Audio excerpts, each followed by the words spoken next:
Hi, இன்றைக்கி நம்ம ஒரு ஈஸியான கிராஃப்ட் பண்ணலாம். Flower pot number 2. இது ரொம்ப ஈஸி தான். எப்போ பார்த்தாலும் நம்ம ரோஸஸ் யாருக்காச்சும் கொடுக்குறது இந்த மாதிரி தான் நம்ம ரியல் ரோஸஸ் கொடுத்துட்ருந்தோம். இது கொஞ்சம் ட்ரை பண்ணி பாருங்கள். ஈஸியாகவும் இருக்கும், ரொம்ப நாளும் இருக்கும்.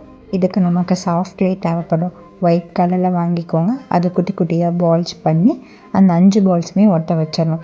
ஒரு ட்ரிப் என்னென்னா, காயறதுக்கு முன்னாடியே நம்ம ஒட்ட வச்சா தான் அது ஸ்டிஃபாக இருக்கும். இல்லைனா அது ஒட்ட வைக்கிறது கஷ்டமாக இருக்கும்.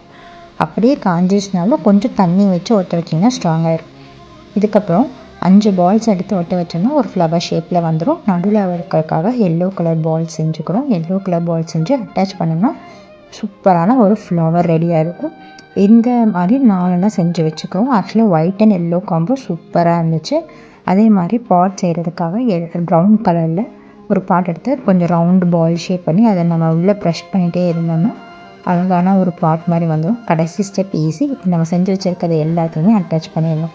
அதுக்கப்புறம் க்ரீன் கலரில் ஒரு சாஃப்ட்ல எடுத்து இது நம்ம லீஃபுக்காக வச்சு, அதுக்கப்புறம் ஷார்ப்பாக இருக்கிற பொருள் எடுத்து அங்கங்கே லீஃபான அந்த லைன் போட்டோம்னா அது லீஃப் ஃபைனல் டச்சுக்காக அதெல்லாம் கொடுத்துரும். இதே மாதிரி நான் இன்னொரு ஃப்ளவரும் பண்ணியிருக்கேன் சன்ஃப்ளவரில். டிப் நம்பர் 2 என்னென்னா, உங்களுக்கு ஏதாவது வேர்டிங்ஸ் அட்டாச் பண்ணணும்னா அதையுமே நீங்கள் கீழே அட்டாச் பண்ணிக்கலாம். அழகாக இருக்கும். நெக்ஸ்ட்டு சன்ஃப்ளவர் பண்ணியிருக்கேன். அதுவும் எப்படி இருக்குன்னு சொல்லுங்கள். 2 பேர்த்தோட அவுட்புட்டு வச்சுருக்கேன். Bye bye.